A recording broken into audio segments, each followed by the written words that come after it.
ಉತ್ತರಾಖಂಡ್, ಉತ್ತರ ಪ್ರದೇಶ್, ಮಧ್ಯಪ್ರದೇಶ್ ಹಾಗೂ ಛತ್ತೀಸ್ಗಢ ರಾಜ್ಯಗಳ ಸೊಗಡೇ ಬೇರೆ. ಪವಿತ್ರ ಯಾತ್ರಾ ಸ್ಥಳಗಳಾದ ಚಾರ್ಧಾಮ್, ವಾರಣಾಸಿ, ಉಜ್ಜಯಿನಿ, ಮಹಾಕಾಲೇಶ್ವರ ಮಂದಿರ, ಖಜುರಾಹೋ, ಆಗ್ರಾ, ನೈನಿತಾಲ್ ಹಾಗೂ ಮಸೂರಿ ಗಿರಿಧಾಮಗಳು, ಸಂಕೀರ್ಣವಾದ ಚಿಕಂಕರಿ ಕಸೂತಿ, ಗಂಟೆ ಲೋಹದ ಕೆಲಸ, ಬಿದಿರಿನ ಹಾಗೂ ಟೆರಕೋಟಾ ವಸ್ತುಗಳು, ಕೋಸಾ ರೇಷ್ಮೆ, ಲಕ್ನೋವಿ ಆತಿಥ್ಯ ಪಾಕಶೈಲಿ ಎಲ್ಲವೂ ಅಪ್ಯಾಯಮಾನ.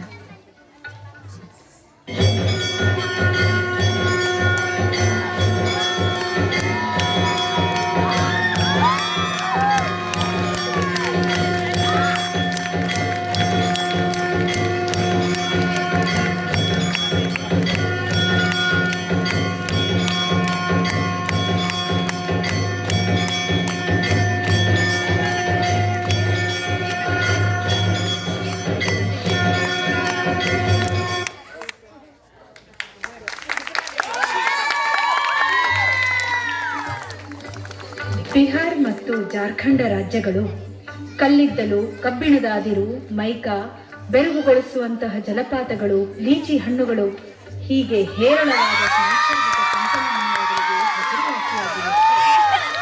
ಐತಿಹಾಸಿಕ ತಾಣಗಳು ರಾಜಗೀರ್, ಬೈದ್ಯನಾಥ್ ಮತ್ತು ಪರಶುನಾಥ್ನಂತಹ ಧಾರ್ಮಿಕ ತಾಣಗಳು, ಲಿಟ್ಟಿ ಚೋಖಾ, ಭಿಸ್ಸಾ, ಮಖನಿ, ಗುಗುನಿಯಂತಹ ಆಹಾರ ಪದಾರ್ಥಗಳು, ಭೋಜ್ಪುರಿ, ಮೈಥಿಲಿ, ಜಾರ್ಖಂಡಿ ಭಾಷೆಗಳು ಈ ರಾಜ್ಯಗಳ ಭೇಟಿಗೆ ಆತ್ಮೀಯವಾಗಿ ನಮ್ಮನ್ನು ಆಹ್ವಾನಿಸುತ್ತವೆ.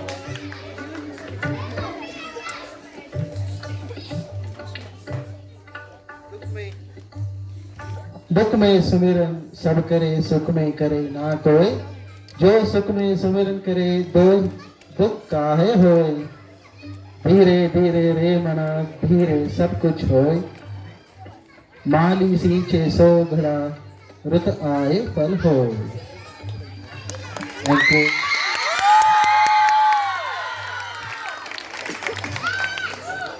ಭಾಂಗ್ರಾ, ಗಿದ್ದ ಹಾಗೂ ಘೂಮರ್ನಂತಹ ರೋಮಾಂಚಕ ಜಾನಪದ ನೃತ್ಯಗಳು, ಸಾಹಸಕ್ಕೆ ಹೆಸರಾದ ಸಿಖ್ ಸಂಸ್ಕೃತಿ, ಬಂಗಾಳಂತಹ ಕುಸ್ತಿ ಹಾಡು, ಹೆಸರು ಕೇಳಿದೊಡನೆ ಬಾಯಲ್ಲಿ ನೀರು ತರಿಸುವ ಛೋಲೆ ಭಟೂರೆ, ದಾಲ್ ಮಖನಿ, ಸರ್ಸೋಂ ಕಾ ಸಾಗ್ಗೆ ಹೆಸರಾದ ಪಂಜಾಬ್ ಮತ್ತು ಹರಿಯಾಣ ರಾಜ್ಯಗಳನ್ನು ಮರೆಯಲಾದೀತೆ?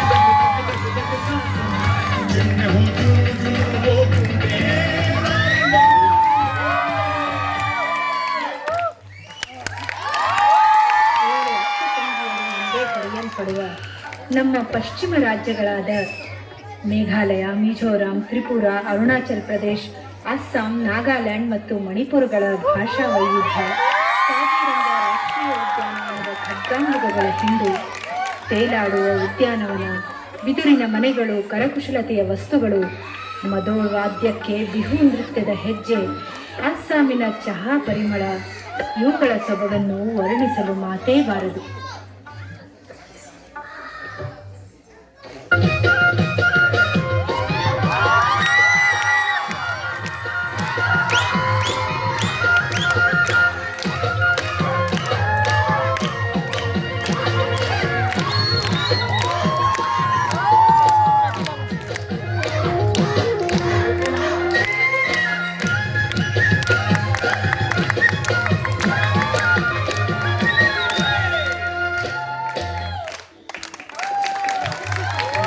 ಕೋಟೆಗಳು, ಅರಮನೆಗಳು, ವಿಸ್ತಾರವಾದ ಮರುಭೂಮಿ, ಶ್ರೀಮಂತ ಕರಕುಶಲ ವಸ್ತುಗಳು, ಸಂಕೀರ್ಣವಾದ ಅಚ್ಚೊತ್ತಿನ ಬಟ್ಟೆಗಳು, ಬಾಂಧಣಿ ಕಸೂತಿ, ಭವಾಯಿ, ಘೂಮರ್ ನೃತ್ಯಗಳು, ತೊಗಲುಗೊಂಡ ಕಂಠಗಳು,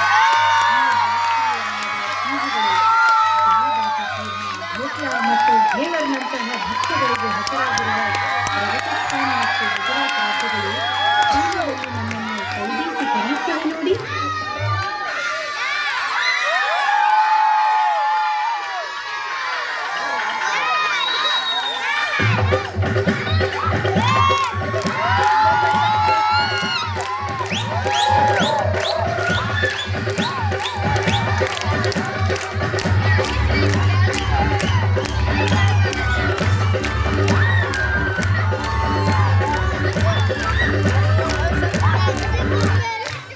ರಸಗೊಳ್ಳದಂತೆ ಸಿಹಿಯಾಗಿ ಮಾತನಾಡುವ ಒಡಿಶಾ ಮತ್ತು ಪಶ್ಚಿಮ ಬಂಗಾಳ ರಾಜ್ಯಗಳು ಅಷ್ಟೇ ಸಿಹಿಯಾಗಿ ಹಾಡುವ ಅನೇಕ ಕವಿಗಳನ್ನು ಗಾಯಕರನ್ನು ಹೊಂದಿವೆ. ಡಾರ್ಜಿಲಿಂಗ್ನ ಚಹಾ, ಸುಂದರಬನದ ಅರಣ್ಯ ಪ್ರದೇಶ, ಭುವನೇಶ್ವರ ಕೊನಾರ್ಕ್ನ ಮಂದಿರಗಳು, ಒಡಿಸ್ಸಿ ನೃತ್ಯ ಶೈಲಿ, ಪಟ್ಟಚಿತ್ರ ಶೈಲಿಯ ವರ್ಣಚಿತ್ರಗಳು ಎಲ್ಲವೂ ಮನಮೋಹಕ.